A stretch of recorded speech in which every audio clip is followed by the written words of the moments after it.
In this video, I'm going to walk you through everything you need to know, plus stuff you didn't even think about when it comes to purchasing a domain. Most likely, this is the first domain you're picking up because you're watching this video, and I'm going to cover all the best things you need to know around your registrar. And I'm going to give you some pro tips as someone who's helped over 300 businesses launch online.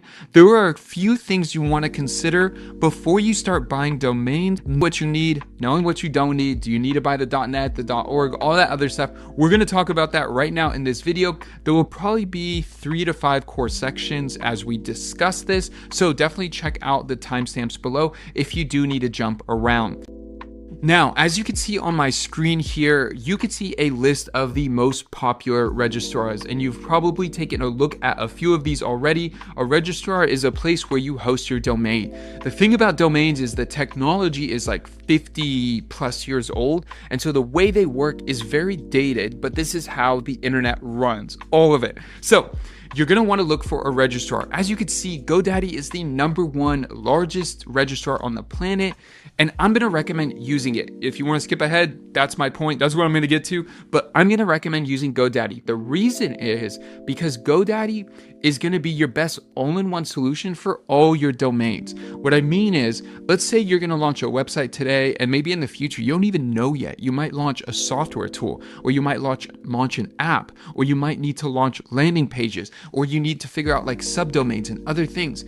Doing it with Wix or Squarespace can work, and you could point it to any other aspect of the internet. But generally, it would be really weird eventually if you get to this point where you own 25 domains with Squarespace, but you don't use Squarespace at all. You don't have any relationship with them outside of domains. I think GoDaddy is a much better option to use versus the other way around. You feel me? So this is kind of my thought here. You could use Namecheap.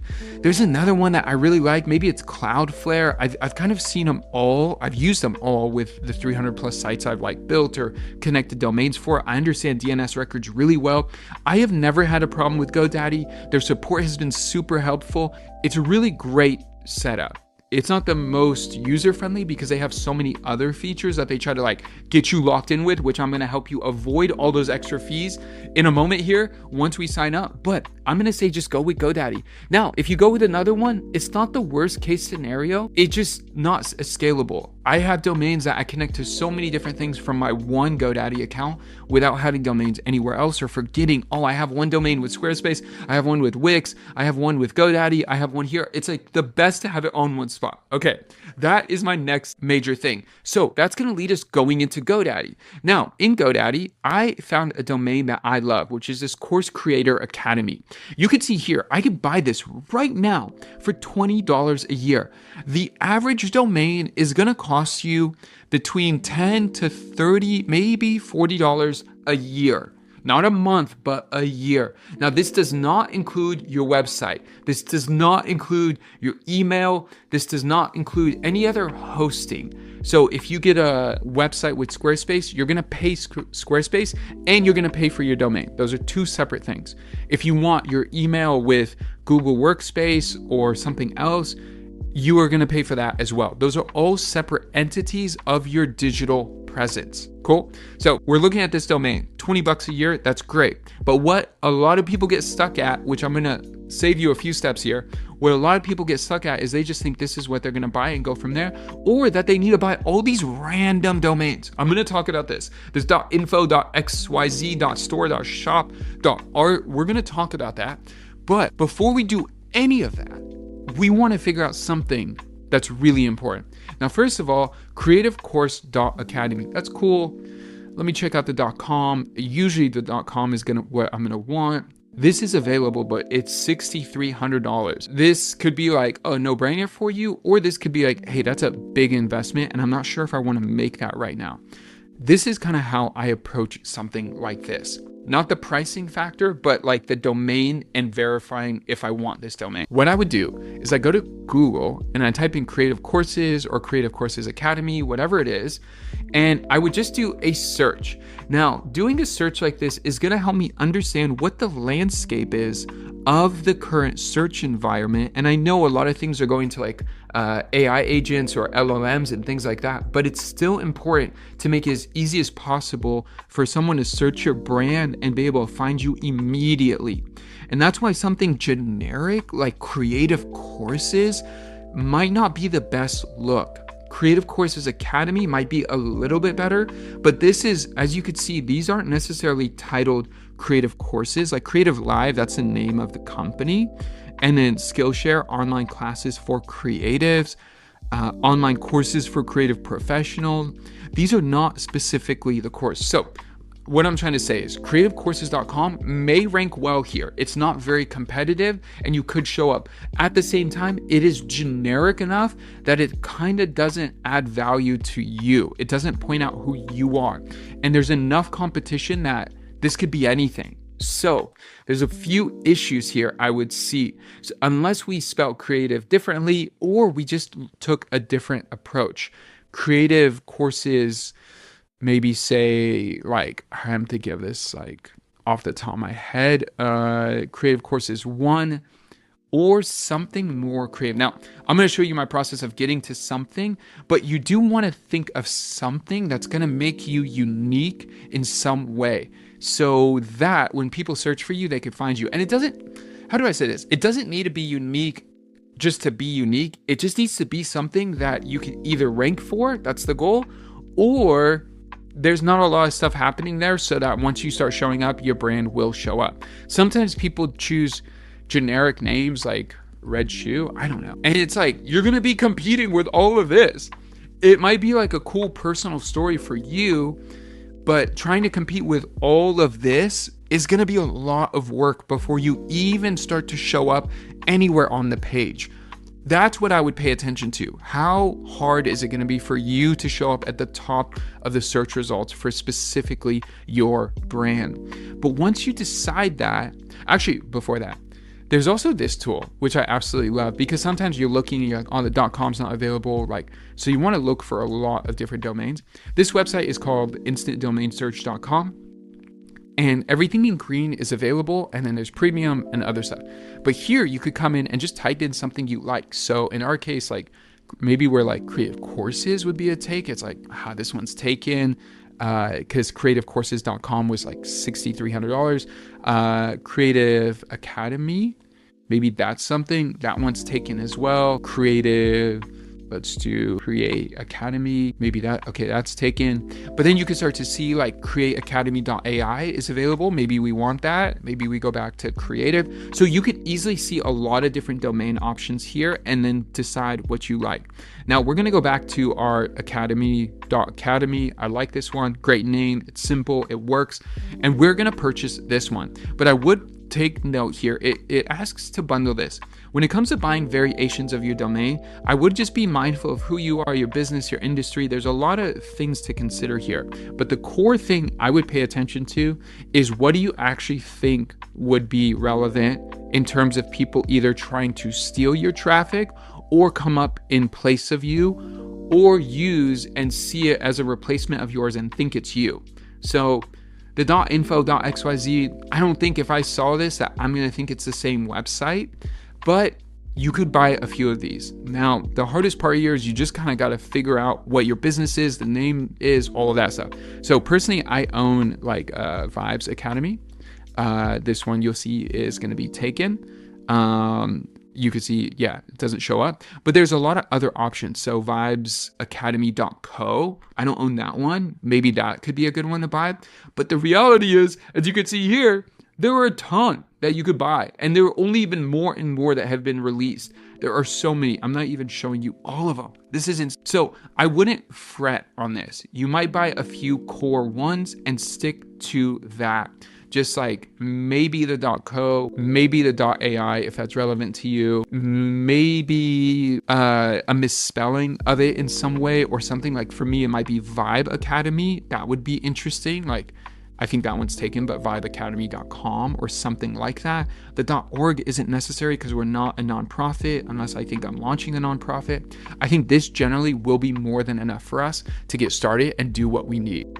So let me show you the purchasing process now so you can get a sense of how this works. Now we are going to select this domain right here and click get it. this is going to get us started on purchasing the domain. You see a little bit of confetti, and then you could go to your cart. Now, there are a few tricks here that GoDaddy uses. I don't want to say tricks in a malicious way, but you got to pay attention to these things. First of all, the domain said $19.99 for the first year. Sometimes they have offers where you have to buy the domain for 2 years or 3 years or something like that. And so it'll auto select 3 years for you. So you'll see $19.99, but when you get to your cart, it's like $130 and you're like, what changed? So that's the first thing worth noting. And you got to kind of decide what you want. In most cases, I just say do the 1 year. It might change. You might love the domain, whatever. I just always do 1 year and go off of that. Okay, so get full domain protection. Now, this I would definitely recommend. The savings here is actually really good. Usually it's about $13 a year, which I think that's what it is. Oh yeah, it's $109 a month. Okay, it's like $13 a year. Okay, so domain protection here is basically there's something with domains called who is. And people could search up who owns a domain. Now, if you don't have protection, it's gonna show your business details or whatever publicly. And what happens is all your information starts to go into spam and like get sold on the market. And so you start getting a lot of mail to your mailbox. You start getting spam calls, all that stuff, because your stuff isn't hidden. Some of the registrars out there offer this as like Squarespace doesn't offer this as an add-on. It's a must-have. You just like, no matter what, when you buy a domain from them, you get this. So sometimes their domains are a little bit cheaper, but generally it's basically the same thing. So in this case, always recommend it. You could basically go to who is on Google, find any domain, type it in, and then see who owns it. If you buy this, it will say GoDaddy's information there and not your information. So your information is hidden. This is especially important if you're like an influencer or someone who your information being public is not a good thing. You definitely are going to need the domain protection. Now, the website in minutes and the Microsoft 365, I don't recommend it unless you're for sure going to go with it. Like if you for sure are going to get Microsoft 365 as your email, do it. But in this case, just do it later or just do it your own way. I don't recommend it at all. Full domain privacy here, so we're good to go. Now let's continue to cart. There's going to be another domain in my cart that we're going to take a look at. I'm going to remove actually as we do this. All right. So you could see here, there's a bunch of stuff happening. A lot of stuff happening. Okay, so you can see here, they have like the full domain protection here is $109 a month. So I would select this. And what I also pay attention to is this year marker right here. So you're seeing kind of what is happening. This is one thing that's interesting about the .academy. It renews at $72 a year. It's pretty expensive, maybe because it's more educational. I'm not really sure, but that's just more expensive generally. But it looks like all .academies are like that. So that's not relevant to this specific domain as much as it is here. And so it's only at 1 year, because again, sometimes it'll select some crazy number and you come to your cart and see some like obnoxious amount in the total and you're like, what is going on? I usually just select a year unless you have some business preference that you want to do that for. You can. They also offer you other ways to buy more domains, but it gets really complicated fast. I just recommend buy the domain, do the domain protection. That's it. So those two would be your go-to. So in this case, I'm actually, just for the sake of this video, going to remove this domain and we're just going to buy this one here. And you can see the 2 items comes out to $32, which is $19.99 plus the $12.99. That is exactly it. So we go to checkout, we would check out, and then you would own the domain. Now, you might have more questions of like, okay, how do I connect the domain, all of that. But before we get there, congrats. This is huge. This is often the biggest thing that people will recognize you with and that you're going to pay attention to and all of that good stuff. So congrats. This is huge that you just bought this. Once you end up buying it, you could go into your account and basically see all the domains you own. So whether you have 1 or you have 100, you can see every domain you own. All right, so I'm just gonna go here into my products and make sure no private information is showing, but basically you could come in here and then see all your properties. And so I'm gonna scroll down here. You could see a bunch of different domains I own: davidalex.com, Mission Journal, Compound Content, some other like side projects I've done. You'll see my Flex CMO, Hook Faster, Vibes Academy, davidiscander.com. All of those are domains I own that are part of this one account. Some of them are just dead websites and just things I own because I want to own them. And some are linked to actual websites or landing pages, Framer, Replit, Lovable. There's like so many that are connected here. So Squarespace, I think I have something with all of them. But all of my domains are managed in one place, in one account for me to use. When I want to connect a domain to a website or a software tool or whatever, they give you instructions. Sometimes they walk you through those instructions, but you will probably go to the DNS records. So I'm going to go to this one just to see the DNS records. This is a whole nother video, and I do have content on this actually online, but if you want to get into this, then you'll see these records here, and this is where the internet just looks so old school, but you basically would need to connect specific records. So it says add new records, then you would come in here, you'd probably be adding CNAME records, one that might say like www with some specific value that the company provides, then A records, which would then be like, here is usually like an @ sign, and then some type of like special code here that you'll see, and then you could add as many records as you need to, and then once you're done you hit save all records, and then it'll save it, and then it takes time to propagate. These are all fancy words for domains and registrars and all that.